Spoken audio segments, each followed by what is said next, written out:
I'm curious to know, what are some of the things as an entrepreneur that you've come to realize so far building your company over the last 6 years? Yeah, absolutely. So bringing some of that science background, actually, it's very similar to what you just said, which is all of this exists, and how do we put it into practice in ways that both appreciates what's there and what we can control and what is kind of out of our control at the same time.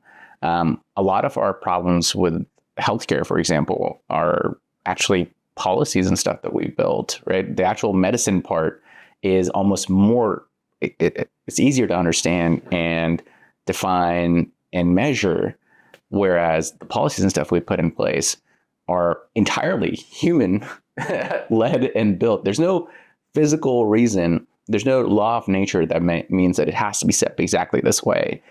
And I think that's both a little frustrating. So when people get frustrated in healthcare, you see where it's coming from because it's human-made problems. But at the same time, there's this sense of like, well, we can also fix it, right? And I think that's where there's so much power that we do have on how do we take what we've done and continue to improve upon these systems. Because, like you mentioned, we learn more things.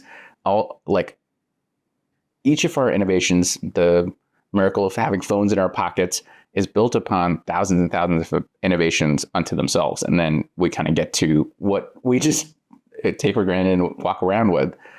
But we need to be able to appreciate those things and know that we need to update our systems and infrastructure along with it. So a lot of it's been like taking those learnings around the physical systems and seeing where we need to get to actually making the system a lot better. Because I've been in healthcare my whole career. I started off in medical devices and then moved into early stage drug discovery each time because my kind of guiding star, my North Star, has been increasing accessibility to care.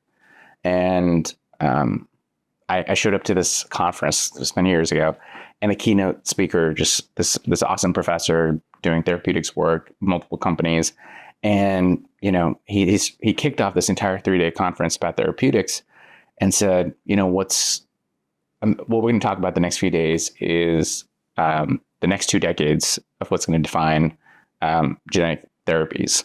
I was like, how cool is that? And he's like, what's better than that? It's catching the darn thing early.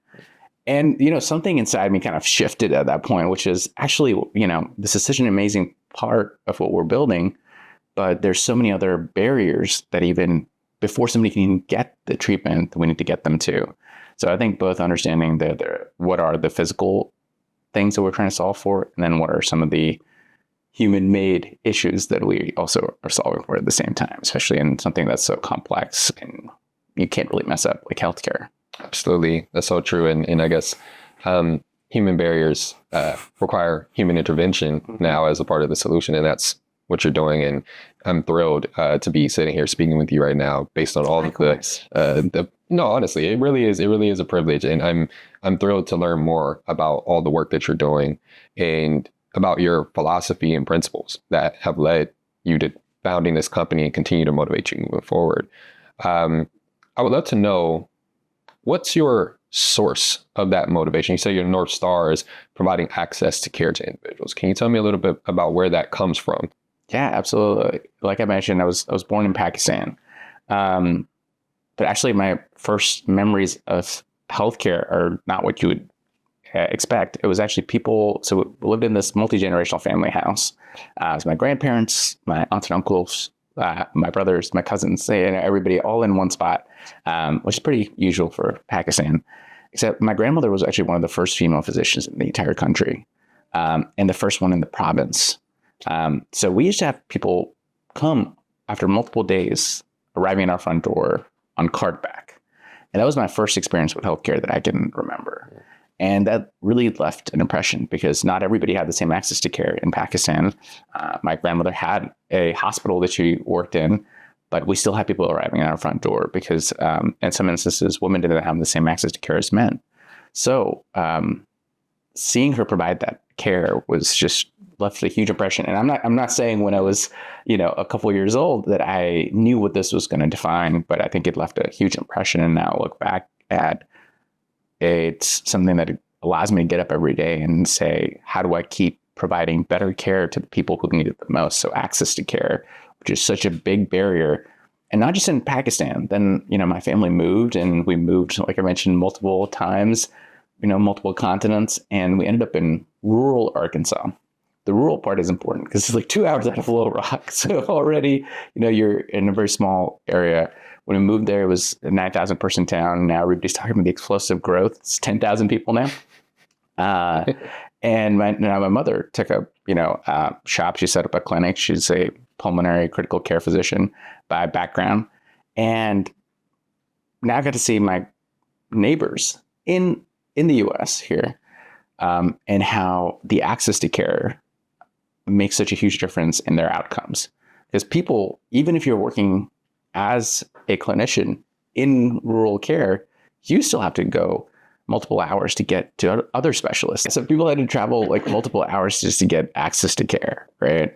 And realize that we don't have infrastructure that allows people actually to get their care in multiple spots.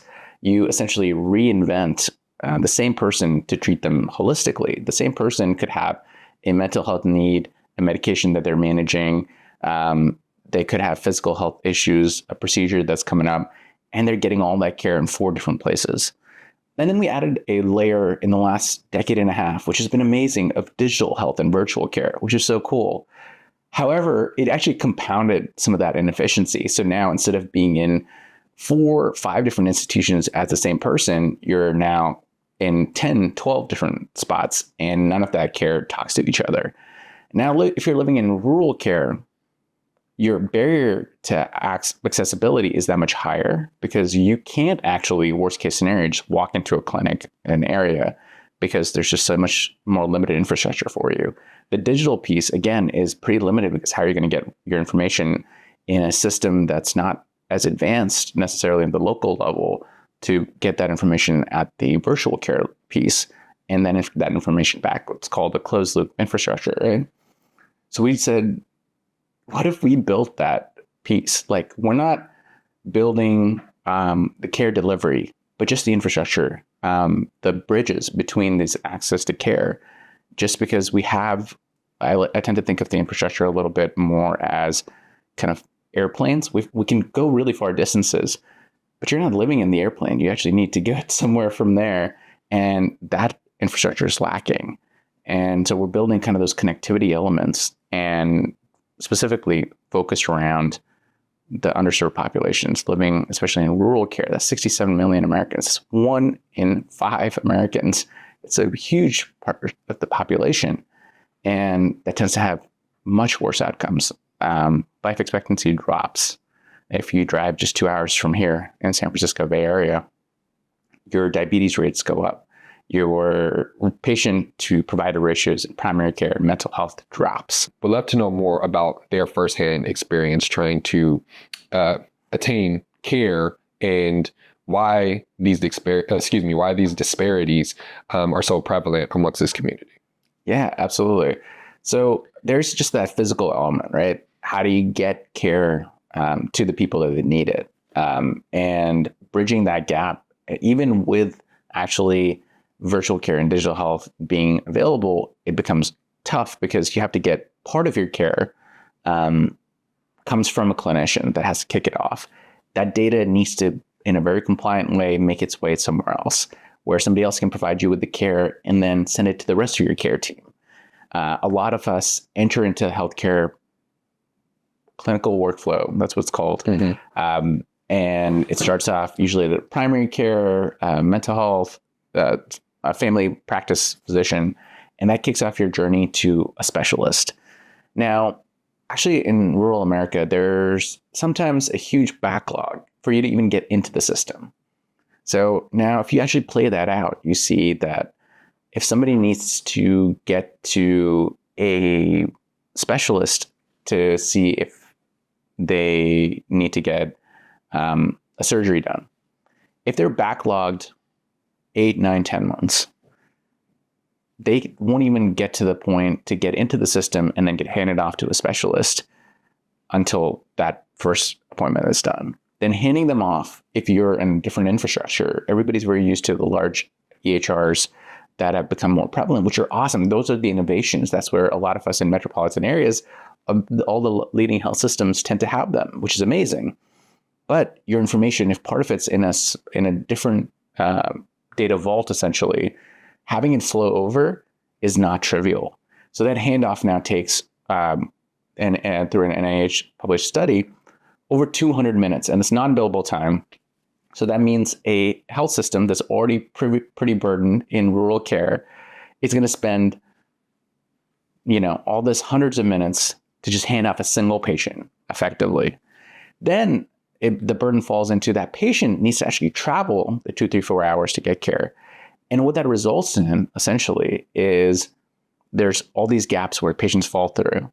They'll follow up a couple months later and say, hey, did that referral actually happen? And nobody has a record of it. And you kick off that process and you're backlogged even further. Empirically, where we end up with the evidence shows is you're 6.6 times more likely to end up in the ER if you're in rural care, even if you have a specialist appointment booked. And then you're 2.3 times more likely to not show to that appointment. Essentially, the existing infrastructure of healthcare became more inefficient. And that's where, I was mentioning that Uber and Lyft, the main innovation wasn't the app. It was using our existing infrastructure without buying a single car. You essentially open up the ability for more people to be able to get from one place to the next. And that's how we were thinking about our innovation in healthcare. It's both true. You have provider shortages and burnout. At the same time, you have incredible inefficiency. So what we're building with some of the advancements in healthcare right now is adding in layers around real-time care coordination and referral management and accountability. All of that to say, just patient get into the right place without needing to know exactly what needs to happen for in-network care. So you as a patient don't need to know exactly what's happening. We'll help you get there as kind of your advocate for care. And it actually adds more revenue to the providers providing the care because there's no shows.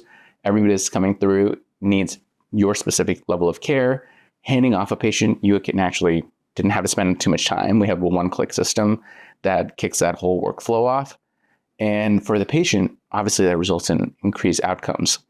And being able to have an ecosystem, that's basically, we bring in partners, leading health systems, which in each state will see about 85% of all lives in the state, which is pretty cool. But a lot of these regional health centers still are providing a good chunk of care. So we manage that infrastructure piece and actually we're starting to set standards. And that's what early next year, we are launching this setting of standards and accountability so that you as a clinician know that everybody's being held to that same standard to provide that care, to hand it off in a reliable fashion. And this is happening on the tailwinds of some of the policies that are being put in place by the Centers for Medicare and Medicaid Services as well. So we know that's where healthcare is headed. That's where we know clinicians benefit because it's more infrastructure that they can actually use in a more effective manner. Payers are happier because there's in-network care and coverage that's being provided. So there's fewer emergency resources being deployed. And obviously from a patient lens, that's where we all start, is they get the care that they need at the time that they need it, which is possible from everything from finance to just retail, right? So we're trying to build that in healthcare and building it for the most vulnerable and underserved parts of the population. And then it makes it more accessible actually for everybody as a whole.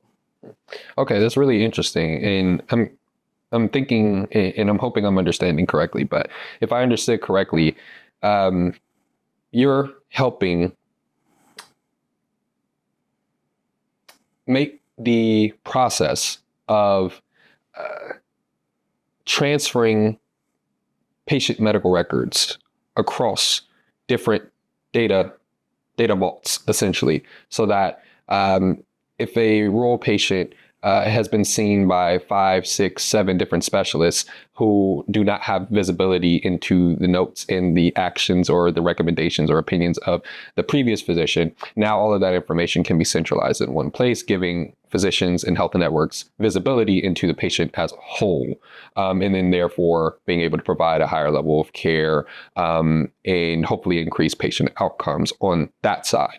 But then on the patient side, where I understood the problem to be, not only is there, I guess, medical deserts, I think was the term that you said, medical deserts, where access to care just physically or logistically is very, very challenging.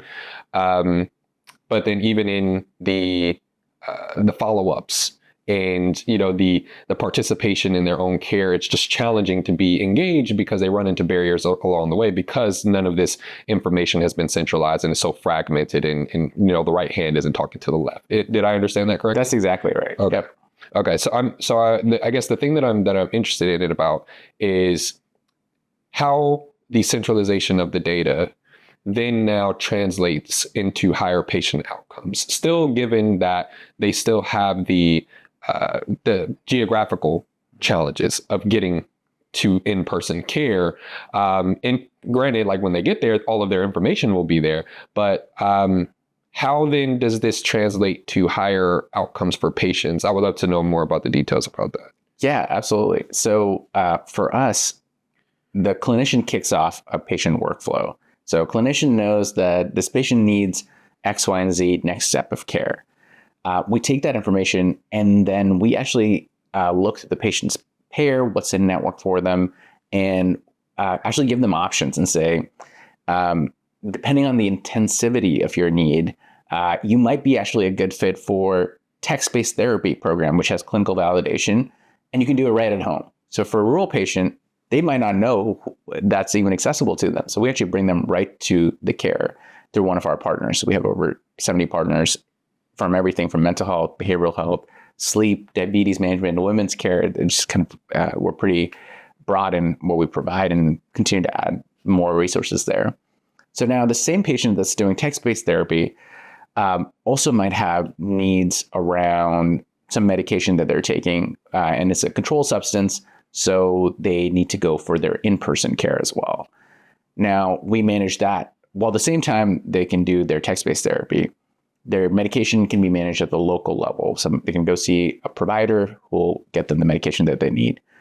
Now, that same patient, we all have, these are called comorbidities. They exactly happen at the same time. And in people in rural areas actually tend to have higher comorbidities than those of us in metro areas. We'll also have something that comes up around a procedure. So they need orthopedic surgery, for example. That's when we tell them, like, this one you might actually have to travel for. But essentially what we did in the infrastructure was focus on whatever they can do locally, do whatever they can on a digital and virtual first front, and that removes bottlenecks at the local level.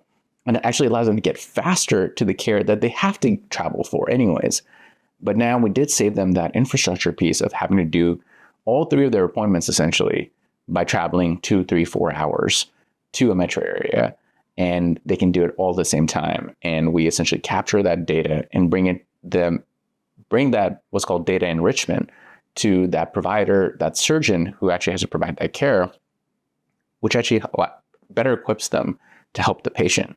So it's, again, more around removing bottlenecks wherever they exist, because if you keep calling, this one spot, they might not have any availability, but we're able to look holistically into the ecosystem and say, here's a couple of in-person, virtual, digital resources and capabilities that allow you resources along the way for your care journey, which is overall pretty complex and very personalized for everybody. Do you see any challenges, getting increased scale and penetration in rural communities due to some of the technological challenges that those communities face as well? Yeah. Those were big considerations when I first got involved, and we're one of the first movers in rural health as a whole. But we were in rural health before we called it rural healthcare. And we took note of what infrastructure existed. So broadband used to be a huge bottleneck.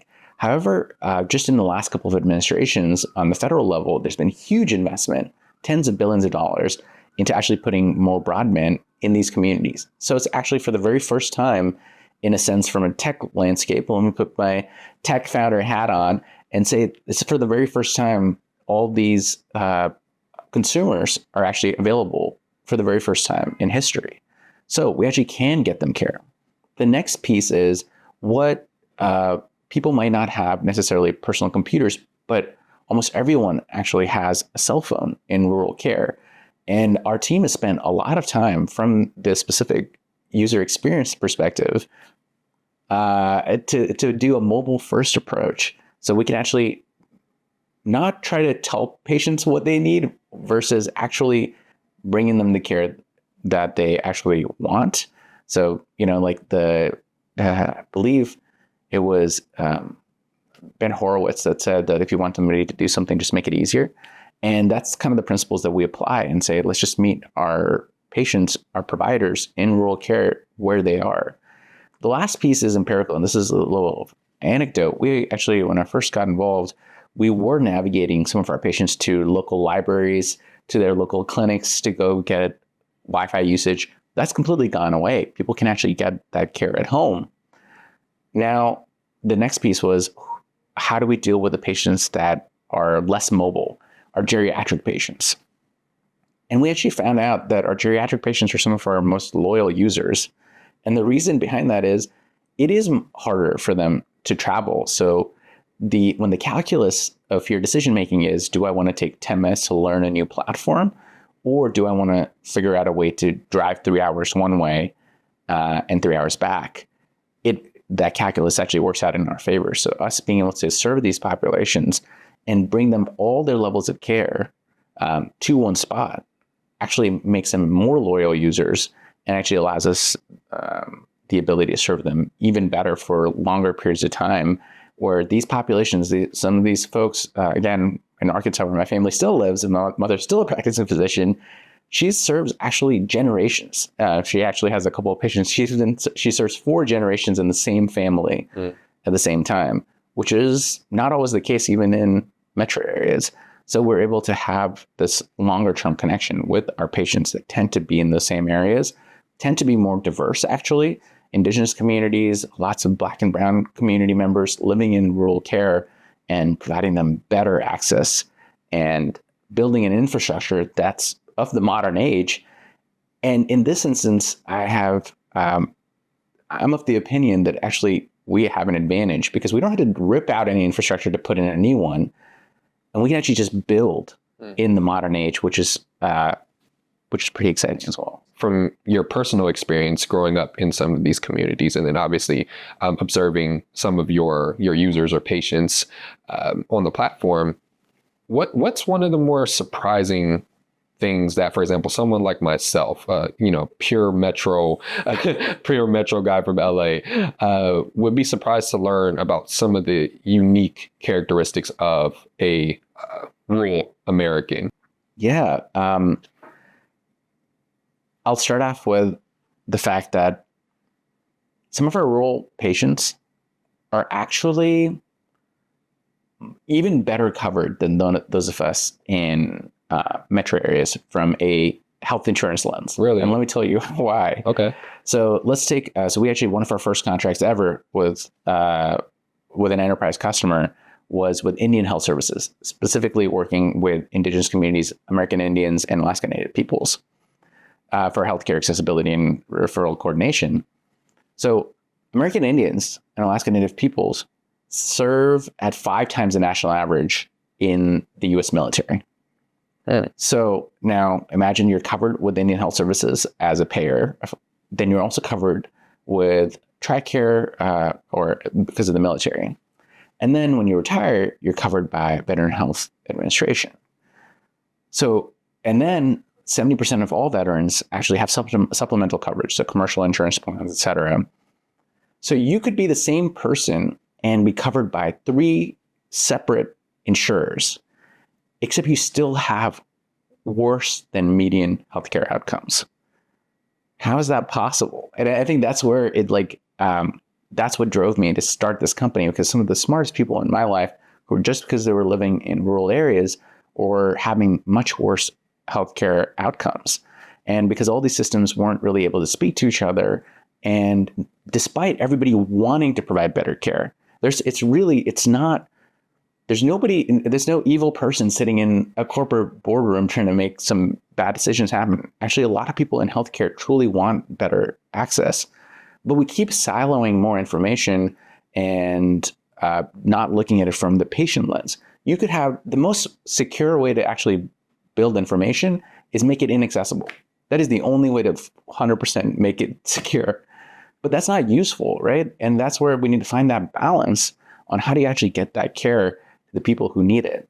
And this is, so I was flying out of Arkansas just a couple of months ago, and it reminded me of why we have actually an unfair advantage in this massive industry. And like you called it out, this is how do we do well and do good at the same time? We are a for-profit company, but I think there's so much waste and inefficiency in the system that we can actually make it more efficient and better and still be incredibly profitable company, because it's the largest untapped healthcare frontier in the world. 67 million American lives that spend on average over $11,000 a year. That is almost $1 trillion by itself in healthcare spending. And if we could make it even a fraction better and more efficient, you just essentially created one of the largest markets in the world. So I was flying out of Arkansas just a couple of months ago, and this gentleman in front of me, there's only 2 airlines that fly out of the airport, and he was trying to check in his suitcase. And I didn't know this, but he put his suitcase on there, and the person helping him out said, all right, it'll be $40. He takes out his wallet, takes out 2 20s, and tries to hand it over. The person actually said, we don't accept cash.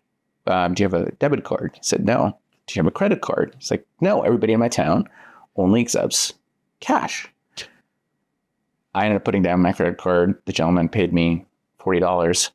And it just really reminded me of, we're dealing with a fundamentally different culture and infrastructure in rural care. That's why we need to address it separately as well. The fact that it can be applied for those of us in metro areas is a great benefit, but we do need to start off and make it an infrastructure that's built for everybody. And that was just a great reminder of why we need to consistently keep that in mind. And having lived there, still having family there, allows us to have those touch points. Actually having served those payers and those providers in those rural areas gives us an unfair advantage to tackle this large market as well. And being one of the first movers allows us to help define what would make it accountable, an actual standard and model we can hold everybody to, so that we can make healthcare better for everyone.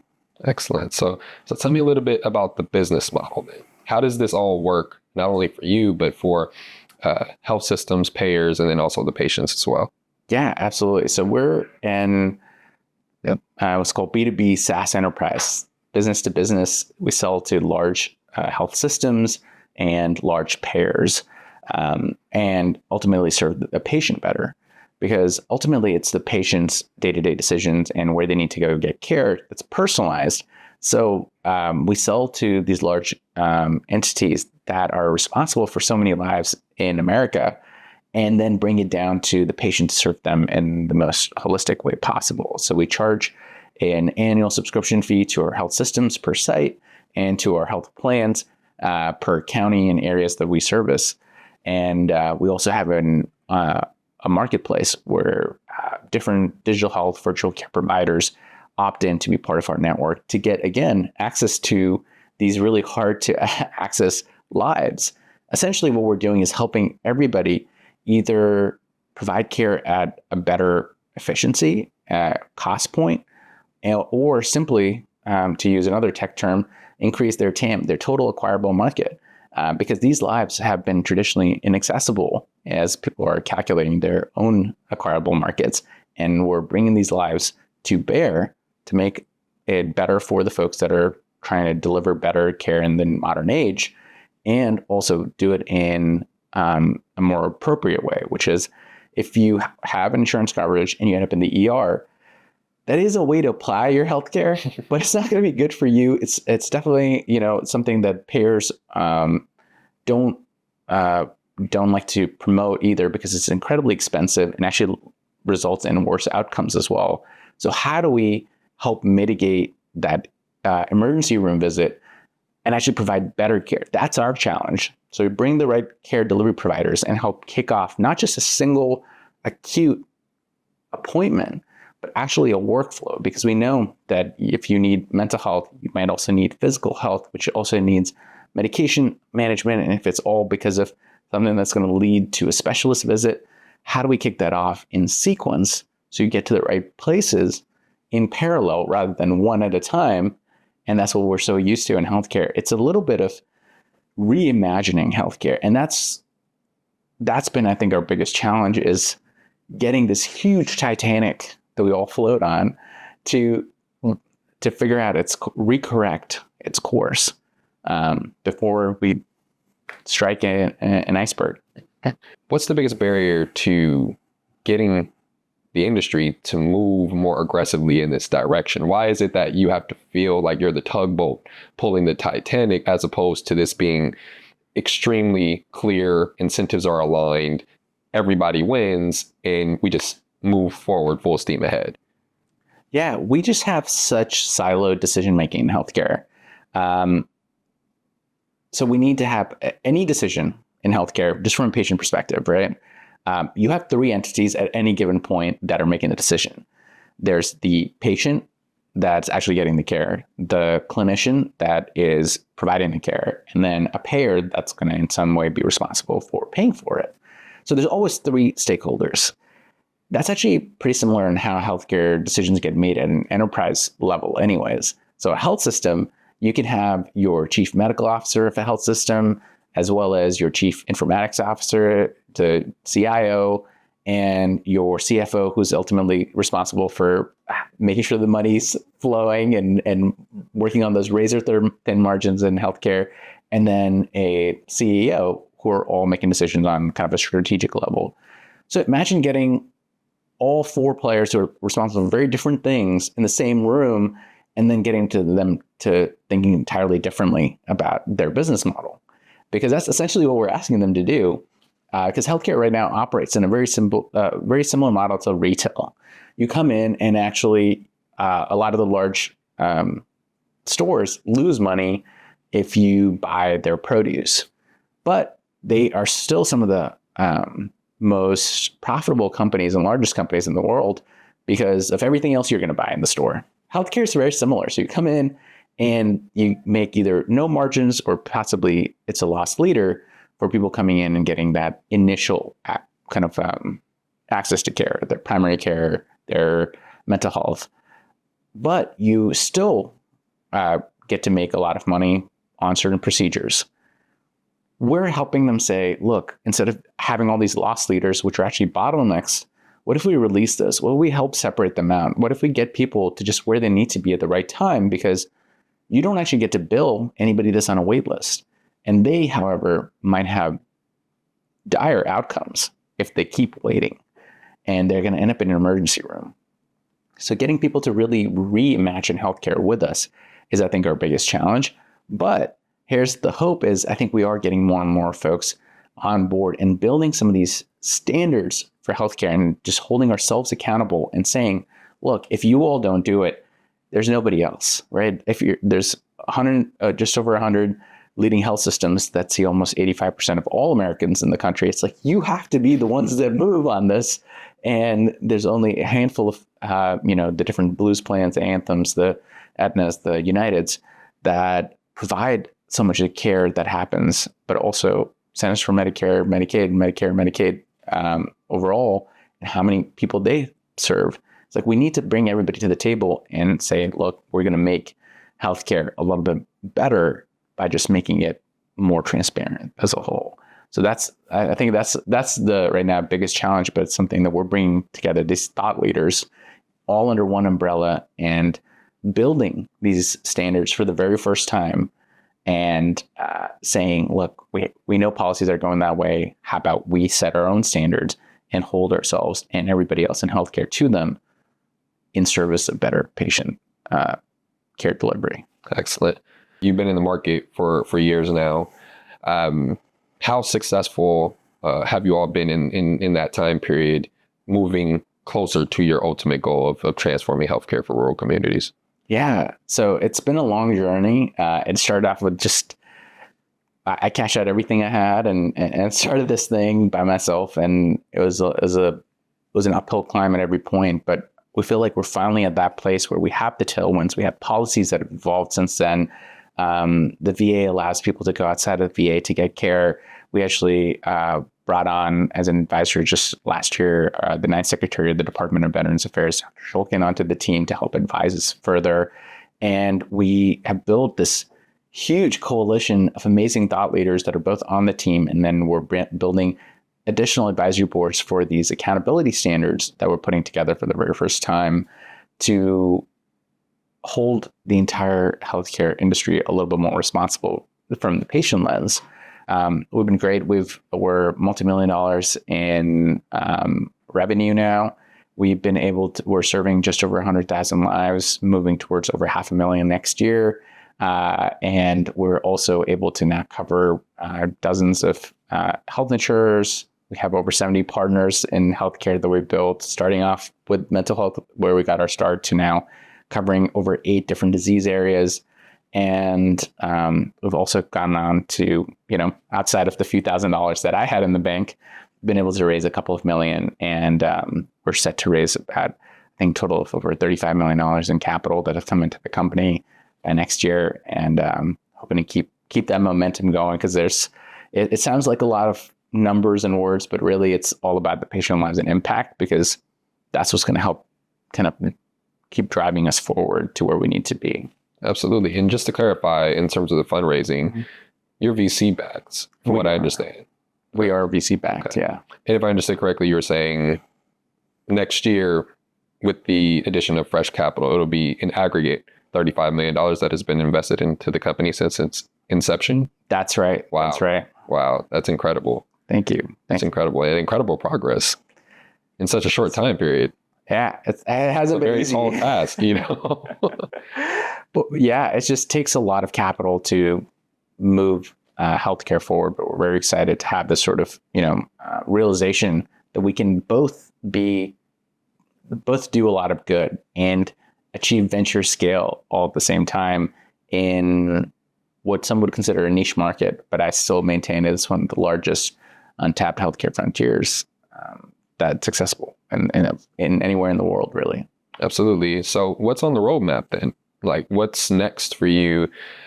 Products, marketing, whatever the case may be, that's going to move you closer to fulfilling that ultimate mission.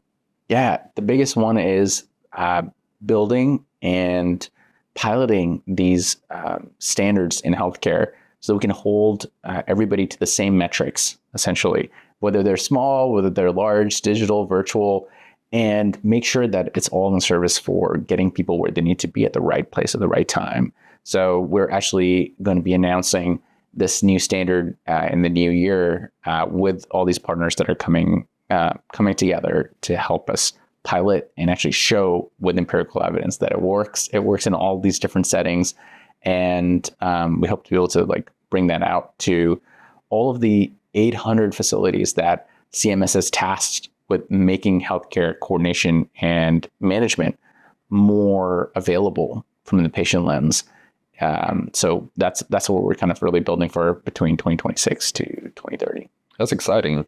That's exciting, man. How do you feel about getting so close to that milestone and the potential impact that it's going to have once it's launched and actually out and in the hands of these key partners that are tasked with that healthcare coordination? Yeah, we hope that they view us as advocates for the patient as well as partners for them to actually achieve it, because it's a tall order. Mm-hmm. How do you define better patient coordination, right? And us being able to help define that a little bit is designed from this lens of let's define it all together. Let's put metrics around it and then aim to keep hitting them and have an industry standard so we can all speak the same language, essentially.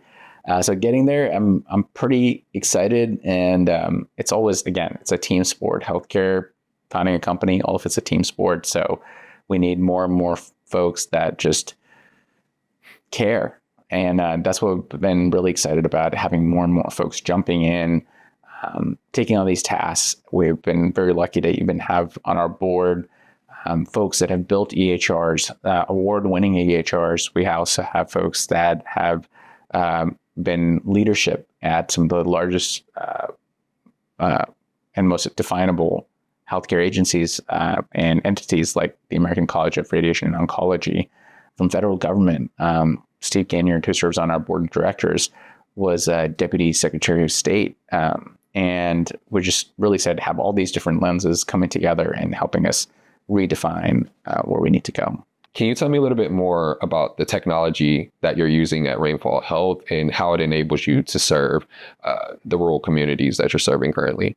Yeah, absolutely. The biggest piece for us was, how do we make it really partner friendly? So plugging in the existing infrastructure in a scalable fashion so that it is really, in a couple of hours, we can have somebody actually be plugged in to provide care to these communities that need it. And we've been able to do that successfully. A lot of it is built in-house initially because our first contracts were with federal agencies, so we need to be held to the highest standard. So, and now we're very grateful we have this incredibly powerful platform that's all built in-house that we get to manage and customize to our needs and those of our patients specifically. The next piece is really leveraging AI. Part of that starts off with making logistical management a lot easier. So getting patients to the right care at the right time that's personalized, meets their preferences, and is always in network is another tall task for a human to do, but a lot easier for AI capabilities to take on. The next piece is, and this is where we're headed on our product roadmap, is we're actually building these data stacks. These are novel data sets that we're exploring for the very first time, because the communities that we're serving right now have been historically overlooked in medical literature almost altogether. So we're actually building these novel data sets for these communities, and we're able to see different levels of comorbidities and patterns and get patients to the right care in a smarter way, actually, than we've been able to do before. Lastly, we made it incredibly flexible so that it's frictionless. Whatever exists right now, all of our health system partners, they actually can keep using their existing workflows, and we can customize that plugin so that they don't have to compromise any sort of potential revenue, being able to see patients, just to still be a part of our ecosystem and still get access to these patient populations. So we've really done it from a customer and patient first view. So instead of forcing other people to do what we want, we actually are able to customize that workflow. It's so important that we're doing this now because, for context, our healthcare data doubled from 1950 to 2000. So it took 50 years to double our medical data in the world. Right now, we're doubling our medical data almost every 70 days. Wow. So even parsing through that level of information, even being able to take it in and adapt is essentially impossible to do without the tools that are also making all this sort of data intake possible. So we do need to leverage AI. We need to do it transparently and openly, which is why we're building this accountability standard to get everybody's insights and thought leadership involved, and not making it a black box, but instead really open and adaptable, and getting the insights directly from the leaderships that helps define what we think of as the American healthcare market. When you look forward to the future for Rainfall Health, what are you most excited about? And what's the version of the future that you see in your mind? And when you look at it, you say, you know what? This is exactly what I wanted to accomplish, and I would be content living in this reality moving forward. Yeah. I think, simply put, I'd love patients to become true consumers of healthcare, because that is when we've seen all these highly regulated industries adapt and evolve and get to where they need to be, our money, banking is not trivial. It's incredibly complex. It is highly regulated. And yet we've been able to achieve ability for us to purchase things online, real time, almost anywhere. And yet we still maintain healthcare in such silos. So my hope, and I think we can get there because the policies are headed that way. The patient demand is headed that way. Because if we really want people to get the care that they need in the ways that they need it, and we're also realizing the one size does not fit all, because old healthcare clinical trials were done on just some populations, right? And of certain ages. Now we're starting to diversify that. So all of that is heading only one direction, which is getting patients into the driver's seat, but we need to give them a co-pilot because it's very complex to get care. So that's where we're stepping in. And what we call our evil plan is to really make healthcare more accessible to everybody. And regardless of where you live, should not determine your outcomes and your health state, because we do have advancement and we have the clinical backing of the most advanced healthcare system and with some of the most talented clinicians in the world. So I really am very hopeful, even though there's so much work ahead. I think we can do it, and I think we absolutely have to. Absolutely, I agree. And I'm thrilled that you're the one building this, Eddie. And I thank you for the work that you've done so far and the work that you and the team will continue to do moving forward. Again, it's been an incredible honor and privilege to speak with you today. I appreciate you taking the time to connect. And I'm looking forward to seeing what you continue to build moving forward and doing what I can to help support in the meantime. Hey, thanks so much for the opportunity. I appreciate it.